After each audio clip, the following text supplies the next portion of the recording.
हाय दोस्तों, welcome to my blog channel. आज फिर आपका अपने चैनल में फिर से स्वागत है दोस्तों। और लेके चलते हैं फेरी की आज की यात्रा पर, क्योंकि आज हम निकले हैं करीब 12:30 के समय 12:30 का समय हो रहा है दोस्तों।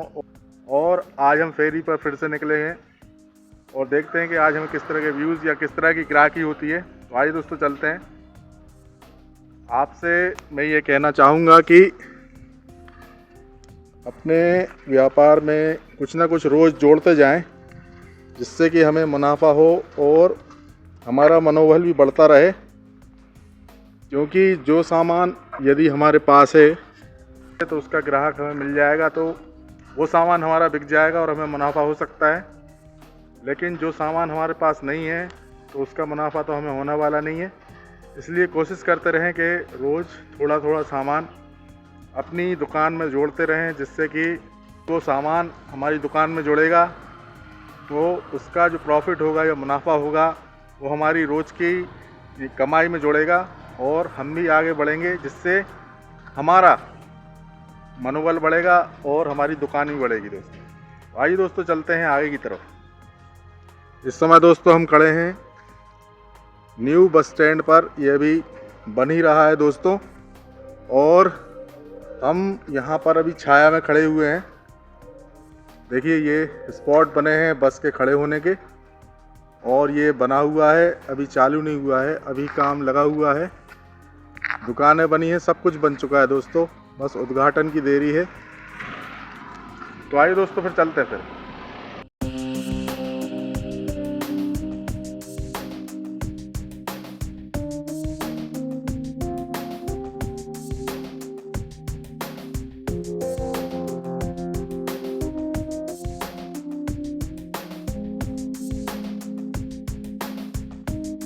हाँ दोस्तों, कैसे हैं आप लोग। आज का दिन बहुत अच्छा रहा दोस्तों और हमारा काम अच्छे ही चल रहा है। लेकिन कभी कभी ऐसा होता है कि किसी ग्राहक के पास पैसे नहीं होते हैं, या अगर वो सामान थोड़ा सा हम अगर कम में दे रहे हैं तो ग्राहक से हमें ये अनुरोध करना पड़ता है कि वो ये बात किसी को ना बताए कि हमने ये सामान थोड़ा सा कम में दिया है।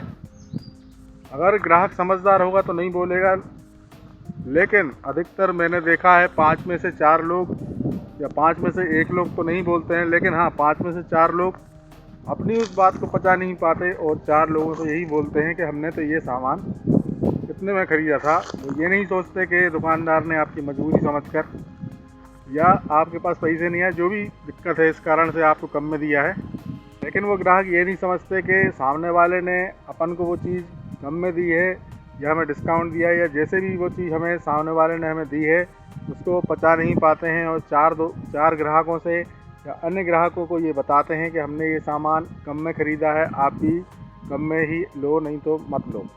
ऐसे बहुत से ग्राहक होते हैं कि हमसे माल तो कम में ले लेते हैं और दूसरों से ही वो उतना ही प्रचार करते हैं जितने में हमसे लिया है। तो कहने का मतलब ये है दोस्तों कि कभी भी आप किसी सामान का रेट ज़्यादा बता रहे हैं उसको आप कम में दे सकते हैं, लेकिन जो फिक्स रेट है उसमें कभी भी आप कंप्रोमाइज़ मत कीजिए। क्योंकि अभी तो आप उसको कम में दे दोगे, लेकिन वो हल्के दिन आपके लिए वही सामान वो उतने में नहीं खरीदेगा, या कोई भी ग्राहक है वो सामान फिर आपसे मोलभाव करेगा और फिक्स रेट का सामान भी आपसे मोलभाव करेगा और कम में ही लेने की कोशिश करेगा। मतलब कि उस स्थान में या उस एरिया में वो ग्राहक या अन्य ग्राहक आपसे वो सामान उस रेट में नहीं खरीदेंगे जिसमें आपने वो रेट फिक्स किया था। तो समझ गए दोस्तों, कभी भी आपने जो फिक्स रेट रखा है उस फिक्स रेट से नीचे कभी मत आइए और उसको आप उसी रेट पे बेचिए जो आपने अपने व्यापार में मार्जिन सेट करके रखा है। तो चलते हैं दोस्तों आगे की ओर।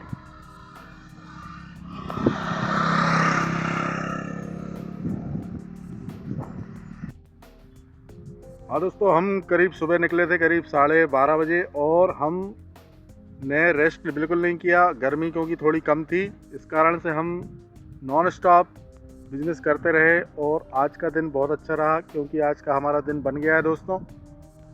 आज दोस्तों हमने करीब 6-7 गांव कवर किए और उसमें हमारा एवरेज अच्छा रहा। और हम दोस्तों आज का ये अनुभव जो हमने आपको बताया है उस पर आप थोड़ा सा अमल कीजिए और समझिए कि आप व्यापारी गण किस तरह से काम कर सकते हैं और आगे बढ़ सकते हैं। हाँ दोस्तों, यदि आप मेरे चैनल पर नए हैं तो लाइक कीजिए, शेयर कीजिए और सब्सक्राइब कीजिए।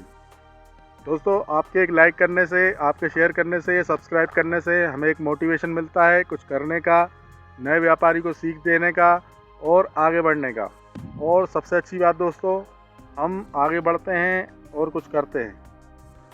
अभी दोस्तों 6 बज के करीब 25 मिनट हो गए हैं, हमारे घर जाने का टाइम हो गया है, शाम भी हो गई है दोस्तों। तो दोस्तों फिर मिलते हैं कल अगले ब्लॉग में। जब तक के लिए वंदे मातरम, जय हिंद।